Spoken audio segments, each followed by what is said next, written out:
All right, I'm going to start introducing the next speaker. I'm in the process of beginning to introduce the next speaker. Even now, the introduction has begun to the next speaker.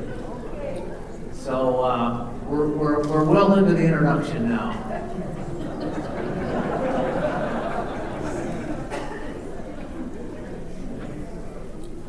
It's great. How are you enjoying the introduction so far?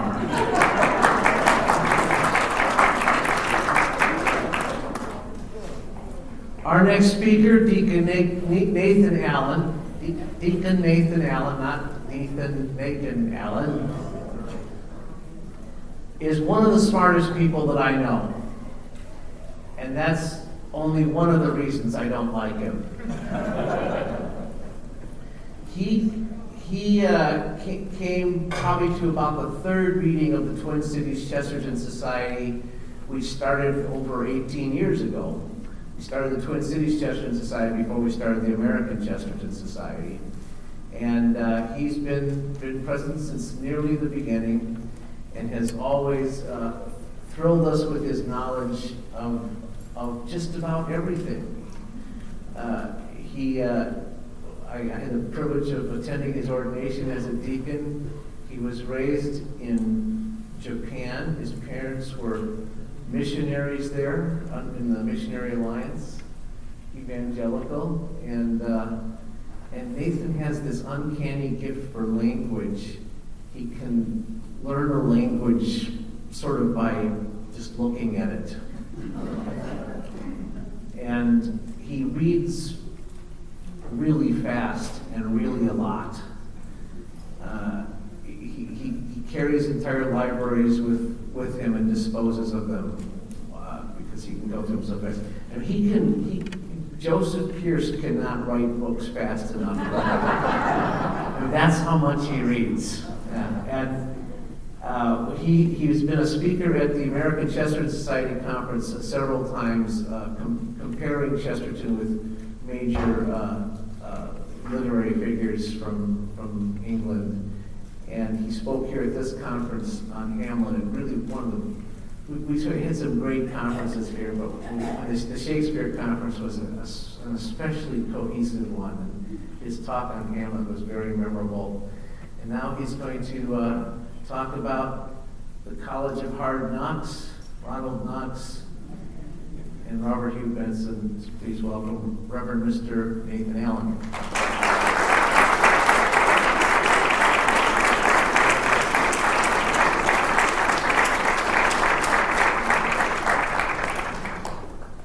My youthful geekiness paid off at one point when the Peter Jackson films were first out, when I was at my niece's high school graduation party, and she says, "Oh, Uncle Nathan, say something in Elvish," and all these.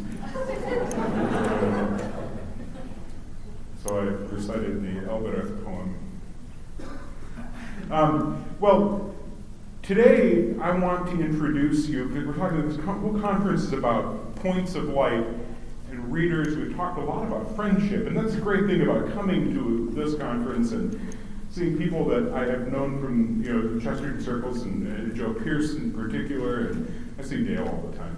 But and it just reconnecting with people, and so my talk is really on friendship, but authors as friends. And I want to introduce you to two old friends you never knew you had. And once you've made their acquaintance, you'll want to read everything they wrote. And just as with other friends, right, when you know somebody and then you meet a friend of them, right, you learn a different angle about your other friend. And you know your friend better by knowing someone else who knows that person in a slightly different context. Well, in the same way, you will know Chesterton better if you know the people he read.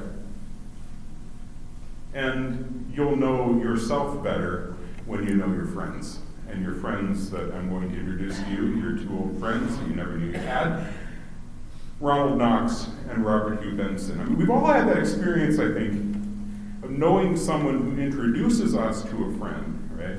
And then a new friendship springs up. And in some cases, unfortunately, that new friendship turns out, well, fortunately and unfortunately, to be even deeper and more satisfying than that first friendship. And so we often will see that first friend fall to the wayside when we have met this other friend. And that's always sad when that happens. And sometimes, one is in this way introduced to someone whose companionship and conversation transforms us, right? And is somehow different than what we had before. And I've always felt that about authors.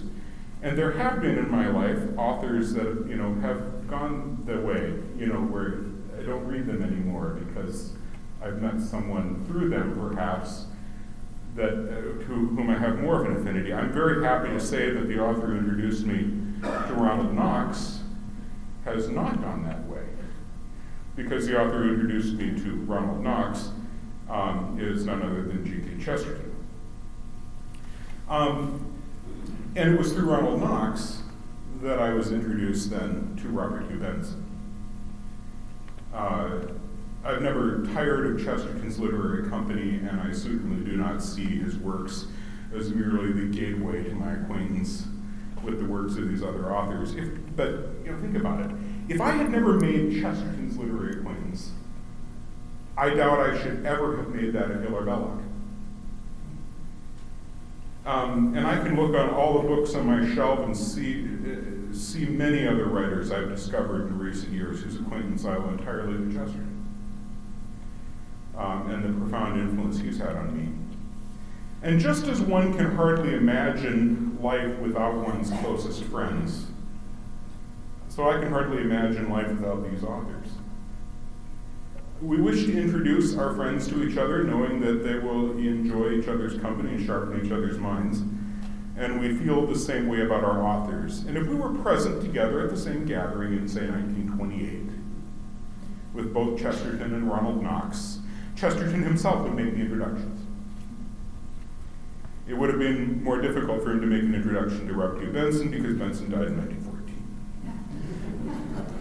But the beauty of literary acquaintances is that time doesn't matter. Right? C.S. Lewis can introduce us to Plato. Thomas Aquinas can be our introduction to Jacques Maritain. Well, Chesterton is unavoidably detained today. So it falls to me in Chesterton's absence to introduce you to his friend Ronald Knox.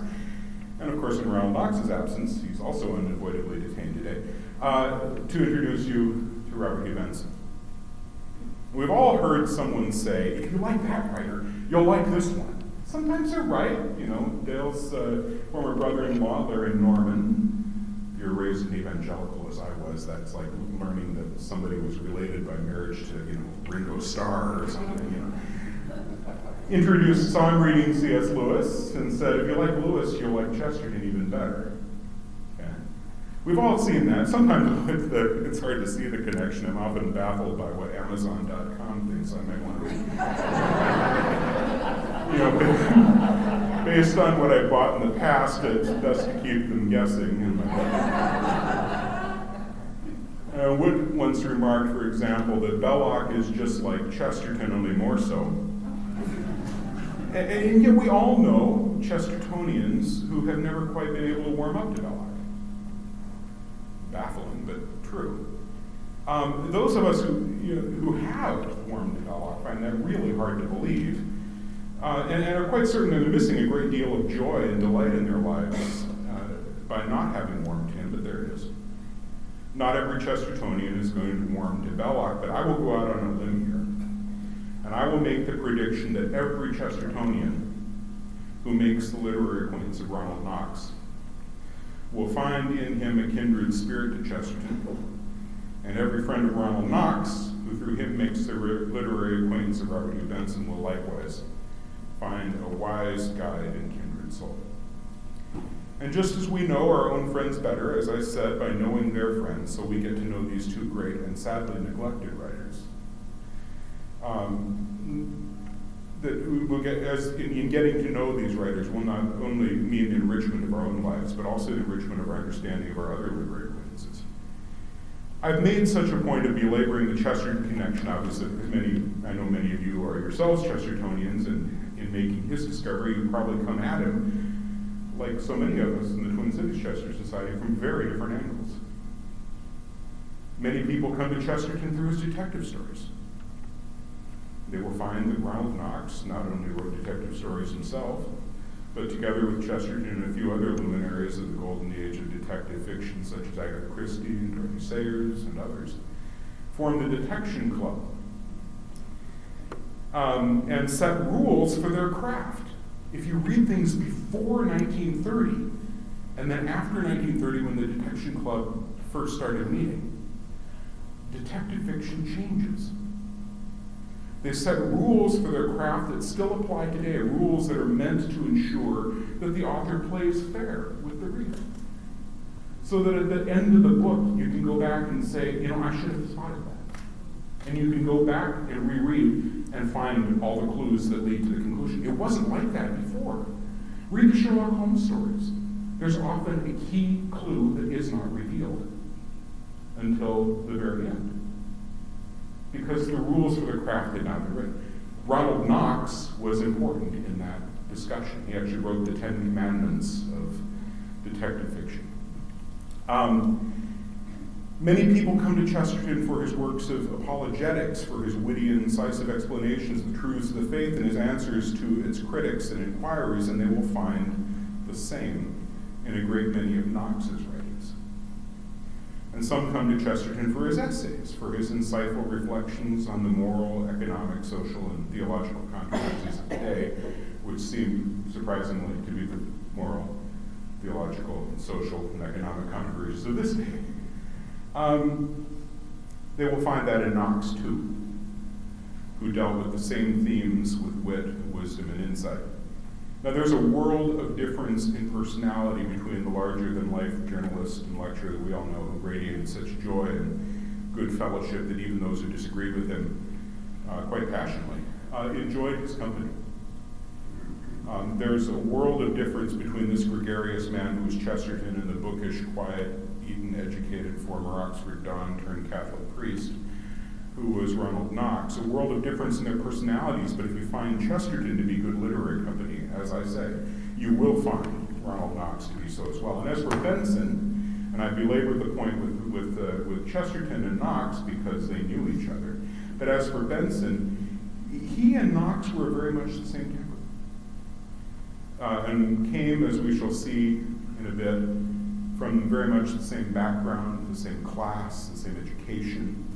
And even though he was some 16 years Knox's senior, there is a great deal of similarity, I find, in their writing, in their interests, and in their outlook.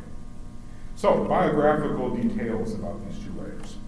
In many ways, Robert Hugh Benson and Ronald Knox have the same biography of their early life, although they're 16 years apart.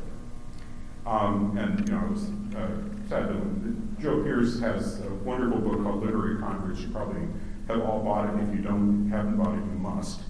And there are a few chapters at the beginning in which he treats of Ronald Knox and Robert Hugh Benson.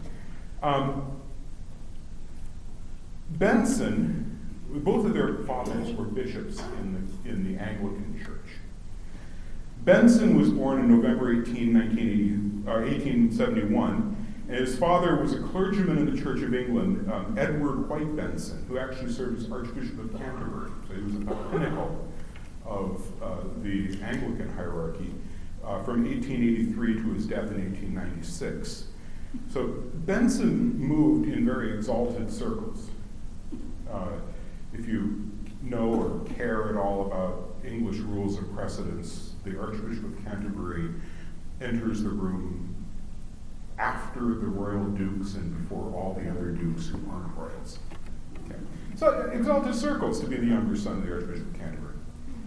He was educated at Eton College, the most exclusive of all of the English public schools, which are the most exclusive private schools. And then he studied classics and theology at Trinity College, Cambridge, from 1890 to 1893. He followed his father's profession, became an Anglican clergyman himself in 1895, and as with his brothers E.F. Benson and A.C. Benson, Robert began to make a name for himself as a writer.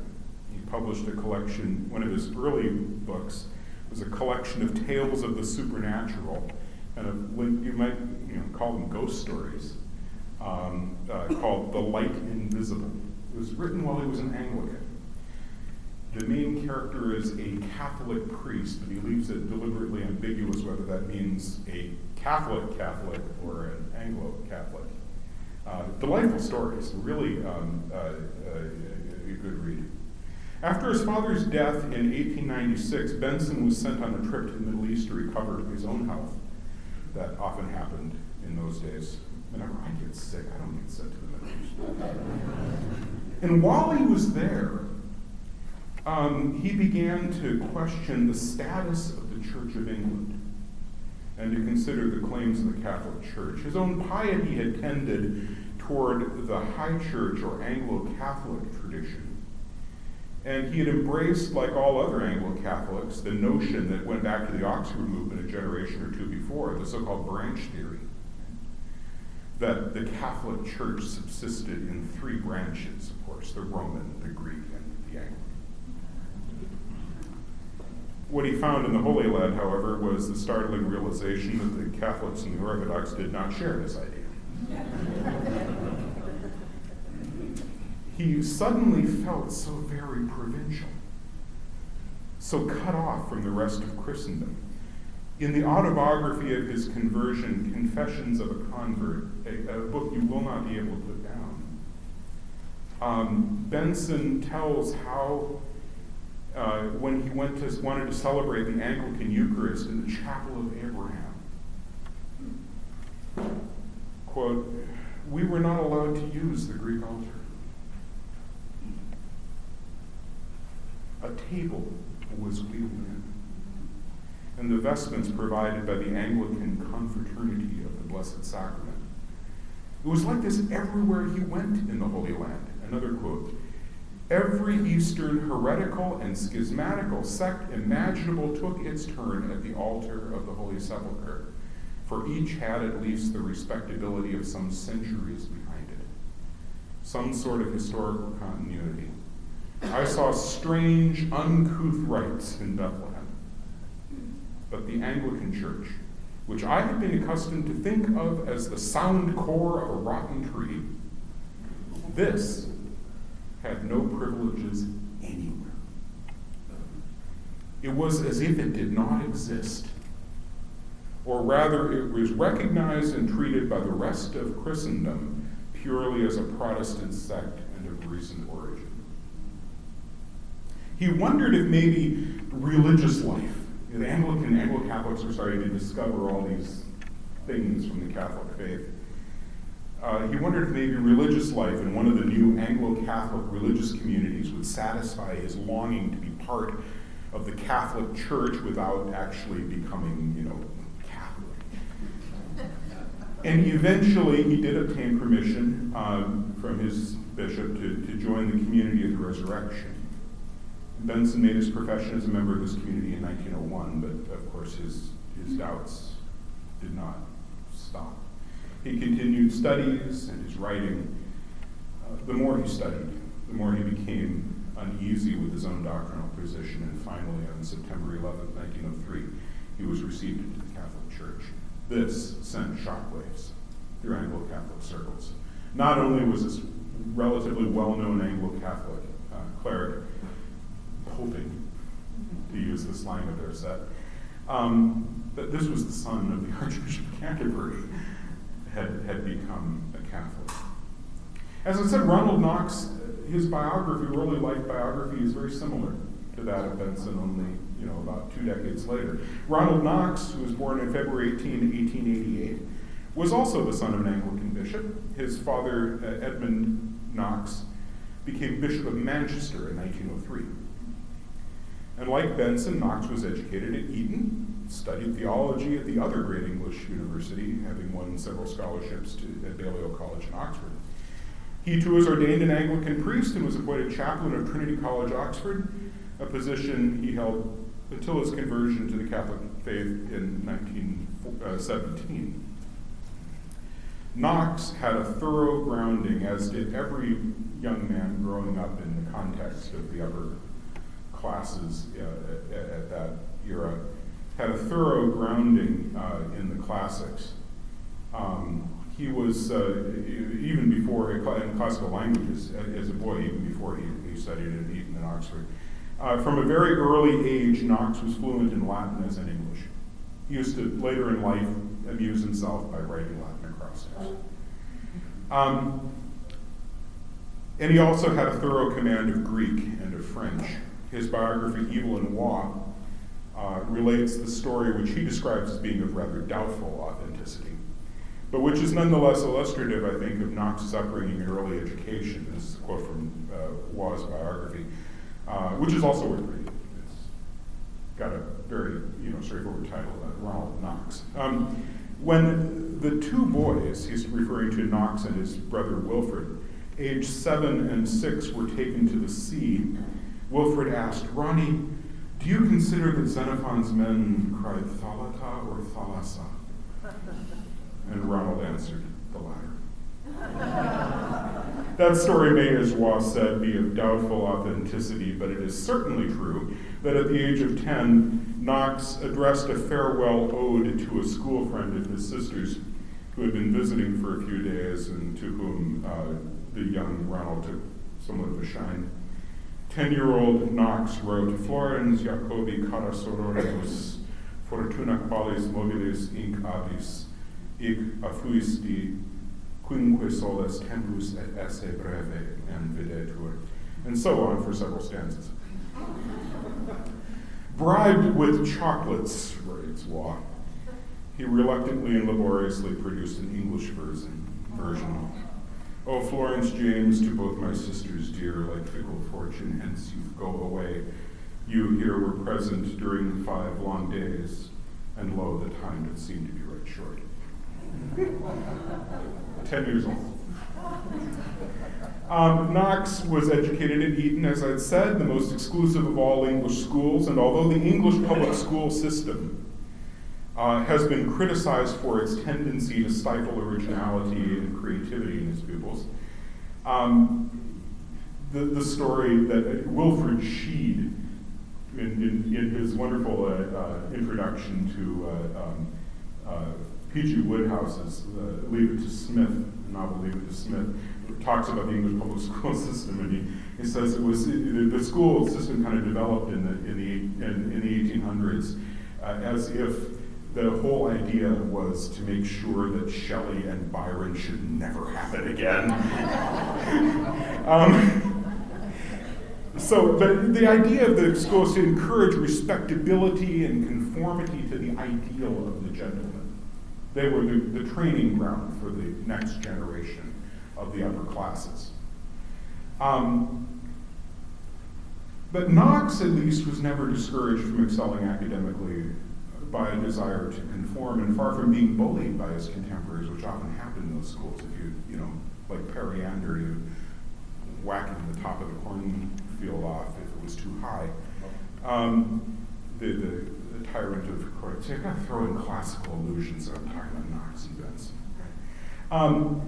Knox, even though he was never bullied, even though he was not an athlete, a usual requirement for popularity in schools, all schools it seems, he was elected to what they called POP, the self-elected Eton Society of 24, in which all privilege and glory culminates as well.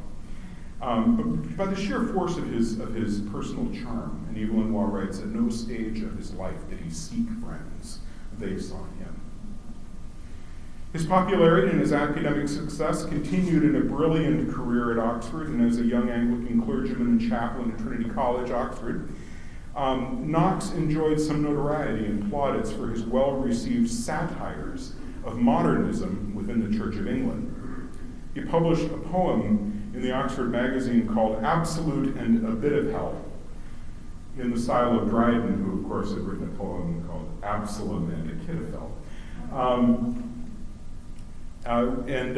He summarizes the weaknesses of the theology, such as it was, of his modernist Anglican contemporaries with a stinging witticism, one of the best. When suave politeness, tempering bigot zeal, corrects, I believe, to one does feel. One does feel that there is one God. Knox became something of a sensation in Anglo-Catholic circles. He refers to himself as something of of an enfant terrible in the Church of England, this position which was solidified in 1914, so 3 years before his conversion to the Catholic Church, when he wrote the satire Reunion All Around in the wake of the Kikuyu affair, which was a controversy that arose when certain Anglican bishops in Africa admitted nonconformists to communion. Nonconformists are Protestants who were not Anglicans, to communion in the Anglican Church. And this remains present practice among members of the Anglican communion today. Any baptized person may approach to receive communion in their church. But it was a scandal in 1914 that rocked the Anglo-Catholic contingent within the Anglican communion. The reason for this is that by admitting any baptized person whatsoever to communion, irrespective of what that person believed about the nature of the Lord's Supper in particular, but about anything, the official hierarchy of the Anglican communion, by doing that, was declaring that belief in the real presence or in the sacramental dignity of the liturgical meal was unnecessary. Everyone was welcome. Indeed, common belief in any of the core doctrines of the Christian faith was thereby rendered irrelevant. Anglo-Catholics recognized this consequence, although most of their co-religionists did not. And Anglo-Catholics had, since the time of Pusey and Newman, before his conversion, had maintained that it was possible, as I said about the branch theory, to be thoroughly Catholic and Anglican. That the Anglican communion was part of the historic Catholic Church, conceived as having English, Greek, and Roman branches, but the widespread disagreement on every point of doctrine to be tolerated now within those eligible to receive communion in the Church of England made it increasingly clear to Anglo-Catholics that this could not be the case. I mean, a great many of them made their submission to Rome or poped in the slang of their set in the aftermath of the Kikuyu affair. Knox, however, did not. It took him 3 more years. But he contented himself with writing the satire Reunion All Around in the style of Jonathan Swift. It was, as I have said, well received, and a journalist named G.K. Chesterton praised it in a book review. Knox was delighted more by Chesterton's praise than by the fact that the Prime Minister himself had listened to it with pleasure while it was read to him. Knox writes, "It won in cold print the commendation of my earliest master and model, G.K. Chesterton." Knox was received into the Catholic Church some 3 years later, but at this time still remained an Anglican, the Anglo-Catholic Church at the time of the Kikuyu affair and his reunion all around, still maintained the Anglican position that it was possible to be a Catholic and an Anglican, and that the presence of Romanists, as they were called, within the Anglican communion could have the salutary effect of combating modernism and gradually converting England to a point where ecclesiastical reunion with Rome would be possible.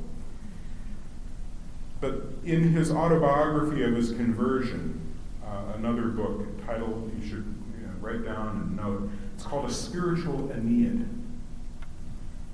Get the classical allusions. In his autobiography of his conversion, it shows the spiritual struggles Knox had during those 3 years as he became more and more convinced of the claims of the Catholic Church and the weakness of his own position as an Anglo-Catholic. In 1915, Knox confided to a friend, "I never celebrate without wondering whether anything's happening." He wrote at this time, "I have to set my teeth in order to consecrate, and make my thanksgiving after communion or confession with a mental reservation, simply because I see so clearly that if the Roman view should be the right one, our orders and still more our jurisdiction become matters of such uncertainty that the probabilities of there being anything in them are hardly worth considering." After these years of agonizing mentally and spiritually, after making and remaking lists of pros and cons, lists that range from serious considerations regarding his relations with his father, who, unlike Benson, when Benson became Catholic, his father had been dead. With Knox, his father was still, a member of the hierarchy in the Church of England, to more frivolous considerations like your fellow priests won't be married, but they'll be much more vulgar. Knox wrote "Vade retro Satanas" across his list. and made the final last step and was received into the Catholic Church. When I was initially approached with the idea of presenting a paper as an introduction to Ronald, Knox, and Robert T. Benson, I thought to spend a great deal of time on the subject of their conversion. I have somewhat, because that's part of who they are and who their writing is. And both of them wrote the story of their conversion to Catholic faith, and both books are a great place. Since what we're doing here is trying to introduce you to both of their books of their conversion, are great starting points for making their acquaintance. Each book, each convert's story is going to be quite different. And although there are points of similarity. Regarding conversion itself, Chesterton, if you recall, says there are 3 stages to conversion. The first stage is patronizing the church. I'm quoting from you, Dale, because you summed him up, because Chesterton goes for several pages, and you put it very well. Patronizing the church is the first stage. The second stage, discovering the church. And the third is running away from the church. Here is actually what Chesterton wrote. The first phase is that of the young philosopher who feels that he ought to be fair to the Church of Rome.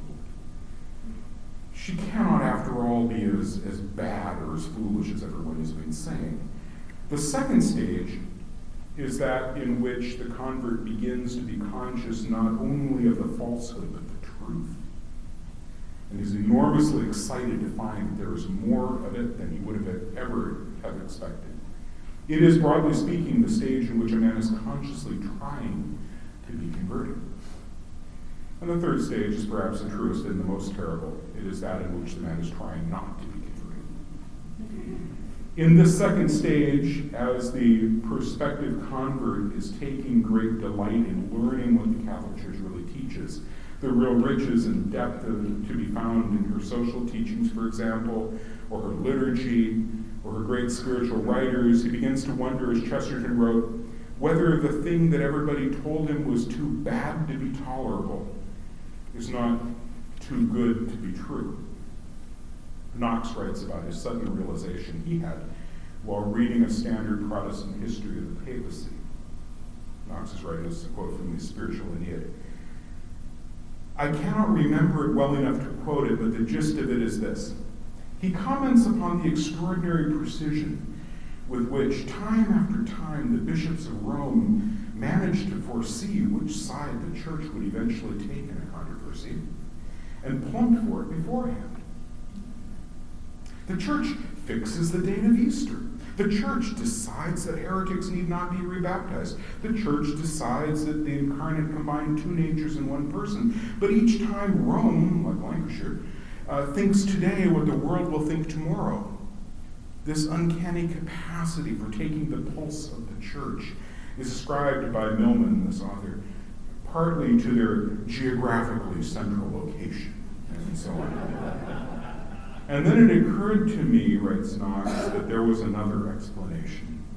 I could have laughed out loud, he writes.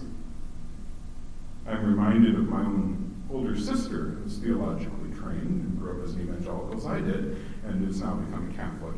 And when she was first exploring the Catholic faith and reading into this and thinking, this can't be right, and all the church fathers are saying, sound like Catholics, and she went back to her last thing, she pulls down the theology textbook from her time in a graduate program in a Bible school, and she looks up, under the passage on salvation by faith alone, and she read, the early church fathers were deficient in their understanding of salvation by faith alone. Every convert, I think, has felt this period, this delight of discovery, but then comes the running away when one feels the need to pull away because one's sense is being drawn in. This is because, as Chesterton wrote, it is impossible to be just to the Catholic Church. The moment men cease to pull away against it, they feel a tug towards it.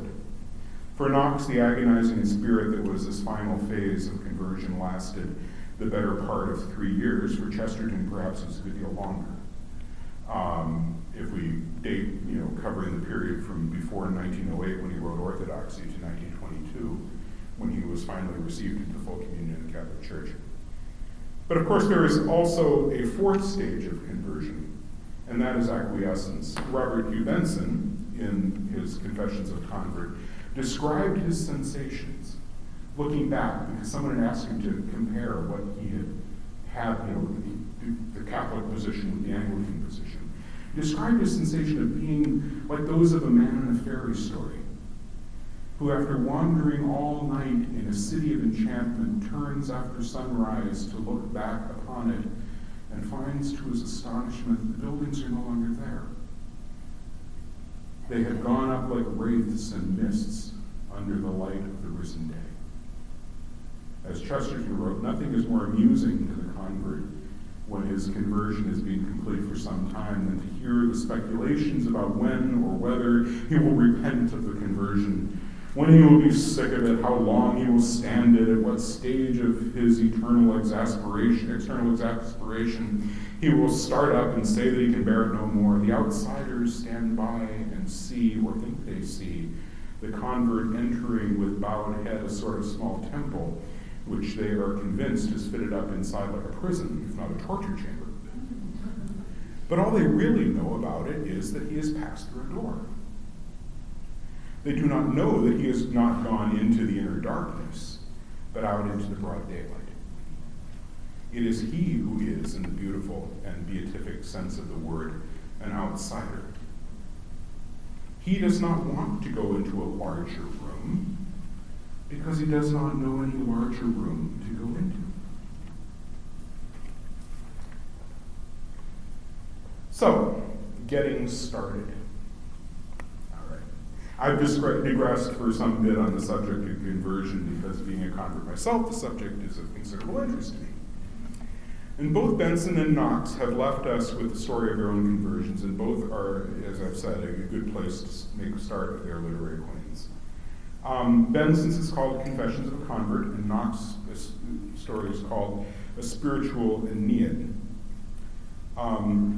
Knox shows his classical background and skill in Latin by telling his own story while weaving in reference to Virgil's great poem.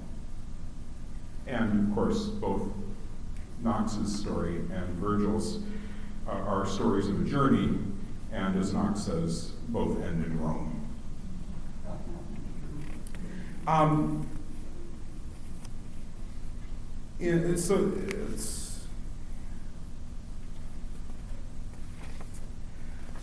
But just as many of us have found our way to Chesterton by our very different literary interests and have gone on, as I mentioned at the beginning, to read his other books, one can take the same approach to Ronald Knox and Robert Hugh Benson.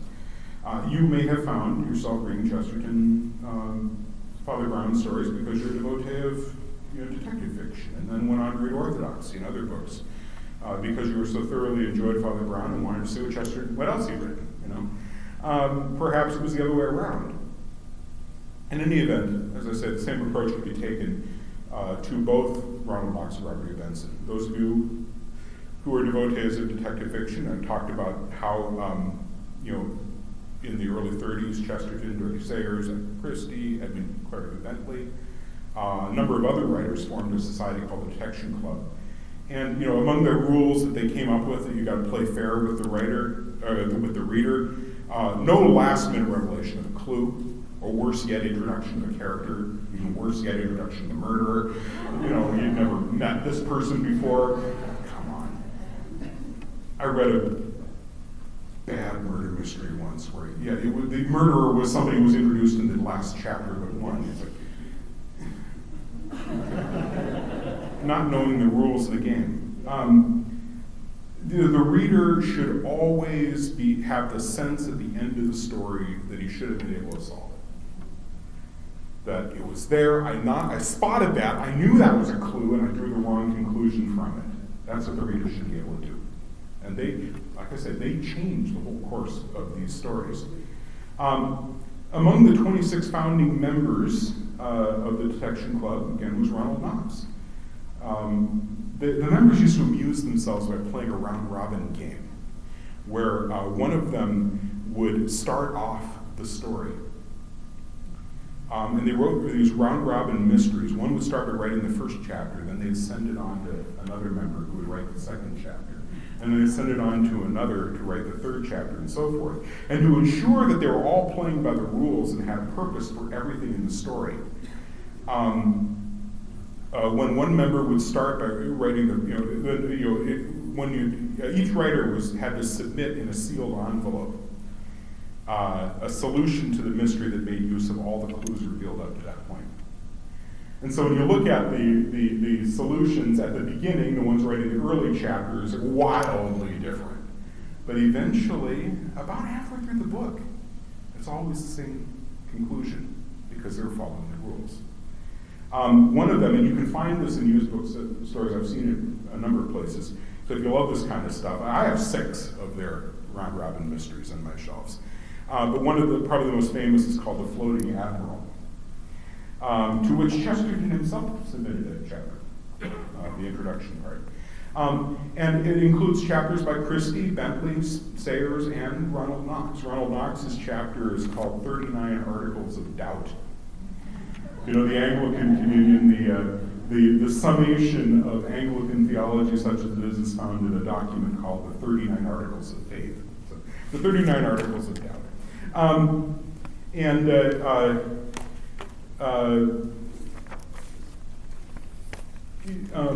So, you know, his 39 Articles of Doubt is brilliant. The detective sits down and combs through everything and all of his doubts of the evidence, you know. And it's all available in 39 headings. And if you're interested in locked room or miracle crime puzzles, if you read detective fiction, several of Knox's mystery novels fall into this category. I'll give you some titles. The Viaduct Murder, The Three Taps, and The Footsteps at the Lock. Knox also wrote other novels, too, for sheer love of the work, including, anyone read Trollope, the Barchester Chronicles? Yeah. He wrote a 7th Barchester story called A Barchester Pilgrimage. Knox's and Chesterton's friend, the novelist Maurice Baring, had told him when the book was 2/3 written that no one would ever read it. It's a delightful book. It's a shame Knox didn't write more of these sorts of books.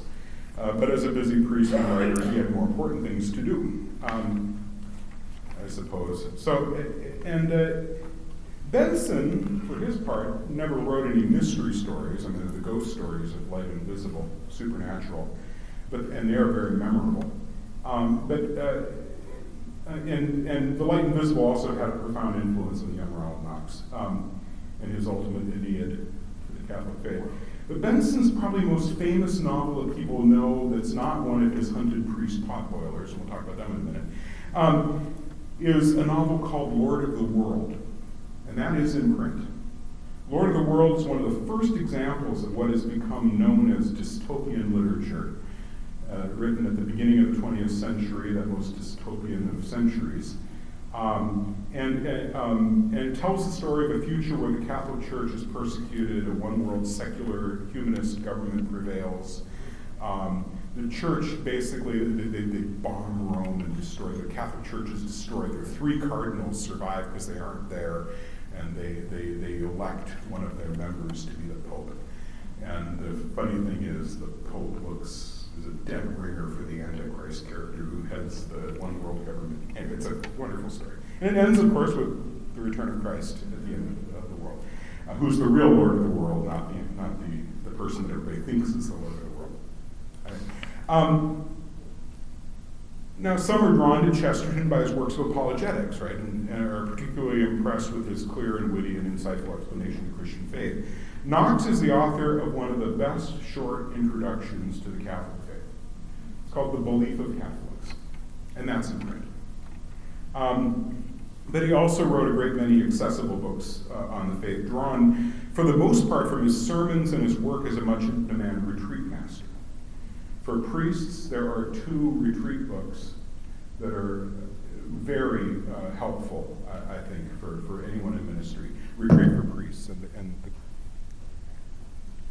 Retreat for Priests and The Priestly Life, but he's also written, can anyone hear me without the sound?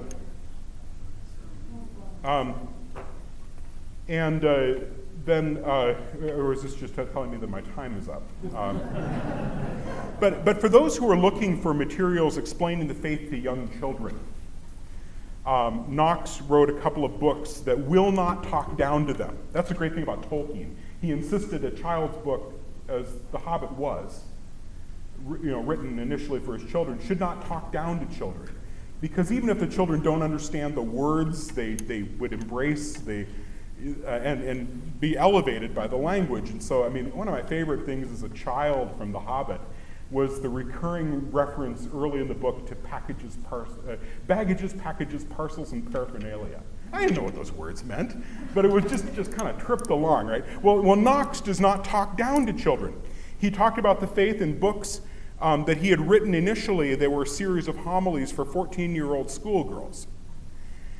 The Mass in slow motion and the Creed in slow motion, explaining every aspect of it. And you can find those in used bookshops. I don't think they're in print, but you can find them in used bookshops. And these two books, they're preached at this Catholic girls' school. They're fresh and engaging, but they're profoundly instructive as well. And for Benson's part, he wrote a number of very accessible works of apologetics and books on the faith. Probably, some of the best of them are the Religion of the Plain Man, Papers of a Pariah. To be a Catholic was a real problem socially back then at the beginning of the 20th century in England. Paradoxes of Catholicism. But as I had mentioned before, he also wrote a number of what I call hunted priest potboilers. Novels that were undoing the tomfool history that Belloc talks about of England as, the Protestant Reformation is bringing this great age of enlightenment in England and throwing off the shackles of Rome. What really happened, as Belloc laid out and as contemporary historians are showing, was that it was what Chesterton called a smash and grab crime, and that the church was smashed and looted. And priests were hunted down to death. And so Benson writes a number of novels about Catholic priests in England during the penal times.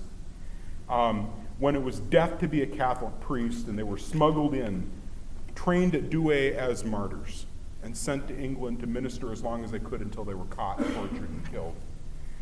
So these books, I suppose they're a form of historical fiction, but there's also in each of them the excitement of a spy novel, as the priest is trying to make contact, and is this my right contact, or is this somebody who's going to betray me? One of the things one of the priests does is he goes into the tavern, and as he gets his bread and cheese, and he breaks the bread with his fingers like this, and any of you older priests who are trained in the old rite would remember this gesture. So he's holding the bread like this, and then that way everybody knows that he's a priest, or that his contact will recognize him. So the best known of these, Come Rack, Come Rope, published in 1913. But also I'd highly recommend By What Authority? And then also there's a story of the Titus Oates plot, and including the deathbed conversion of King Charles II, which is told in Benson's novel Odd's Fish. So Benson was also an accomplished playwright, and several of his plays would be ripe for revival by an adventurous Catholic high school. And while Benson's work is largely out of print, with the exception really of The Lord of the World, an amazing amount of what he has written is available for reading online. If you go to Wikipedia and read the article on Wikipedia, down at the bottom there are links to the kind of flip books that you can read on your screen, just about everything he wrote. Now, with respect to Knox, 3 books in particular stand out to my mind as his masterpieces, and I'm sure people will, there will be some disagreement, but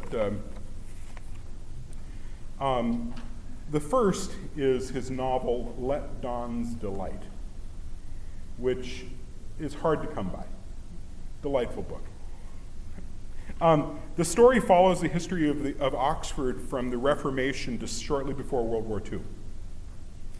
tracing the disintegration of a common culture through the conversations of dons, professors, of a fictional Oxford college. Character is there visiting a friend of his who's an Oxford don, and while his friend is called away to a telephone call, he's sitting in one of these comfortable chairs in the senior common room, and he dozes off, and he wakes up, he thinks, and it's 1588. And then he dozes off again, and now it's 1638, and for every 50 years. And up until 1938. So each successive chapter, the oldest professors were the young ones in the previous chapter. And always in the offing is some great historical event that they're talking about. Someone, maybe someone in this room, should write the chapter for 1988, when the fall of communism and the reunification of Germany was just around the corner. The second, Let Dawn's Delight, I think that's a delightful book to read. The second book is what is Knox's own favorite, and that's called Enthusiasm, which is a pretty thick book. Most of his are very short, which is a history of what might call revivalism in Christianity, beginning with the Montanists and Donatists in the early days of the church, but with special emphasis upon the Port Royal Jansenists, Madame Guyon, and the Quietists among Catholics in the Catholic world, and the Wesleyans, Quakers, and others in Protestant countries. Knox traces the history of their ideas, their strengths and their failings, and draws charitable but fair portraits of their founders and leaders. And this important book, I think, is indispensable in understanding present-day evangelicalism, Christian fundamentalism, the charismatic groups of today, who are the enthusiast spiritual successors. And the third work, and this is my final bit, Enthusiasm. And the third work is, of course, Knox's own translation of the Bible. Knox left us other examples of his skill as a translator, including a beautiful translation from the original French of Saint Therese of Lisieux's autobiography, as well as most of the Imitation of Christ by Thomas à Kempis. Knox returned again and again to the Imitation, reading it, of course, in the original Latin, and he translated most of it by the time he died, and the remainder was translated by a friend of his, Michael Oakley. And it's a beautiful rendering of this timeless handbook of spiritual life. But Knox's translation of the Bible holds a particular central place in my affections and should be so in yours, and you can find it in used bookstores. He captures the meaning of the sacred text in beautiful English, which is what one would have come to expect from him, but he goes further. When there's an ambiguity in the original, whether in the Latin Vulgate from which he was principally working or the underlying Greek or Hebrew texts to which he made constant reference, he captures that ambiguity in English. And while not, or another example, when the psalmist is writing one of those acrostic psalms, Knox writes an acrostic in English. He left us very little by way of poetry among his many writings, but his translations of the Psalms remind me of the alliteration, if nothing else, the alliteration and sprung meter of Gerard Manley Hopkins, poet and priest whom Knox much admired. And so in closing, I'm going to quote Knox's translation of the familiar 23rd Psalm, Psalm 22 in the Vulgate, which follows the Greek numbering by way of illustration. The Lord is my shepherd, how can I lack anything? He gives me a resting place where there is pasture and leads me out by cool waters to make me live anew. As in honor pledged by sure paths he leads me. What though I walk with the shadow of death all round me? Hurt I fear none while thou art with me. Thy rod, thy crook are my comfort. What though my enemies trouble me? Full in their view thou dost spread a banquet before me. Richly thou dost anoint my head with oil, generous the cup that steals away my senses. All my life thy goodness pursues me. Through the long years the Lord's house shall be my dwelling place. How very different from the pedestrian translations, both Catholic and Protestant, that are proliferating today. I could go on and on. But in this effusion of praise for the work of these two great men, but I've gone long enough. So I thank you for the opportunity to introduce to you, on Chesterton's behalf, his friend Ronald Knox, and on Monsignor Ronald Knox's behalf, to introduce you to his mentor, Robert Hugh Benson. I've personally been profoundly affected by making their literary acquaintance. I have no doubt that you will be too, so make their acquaintance without delay.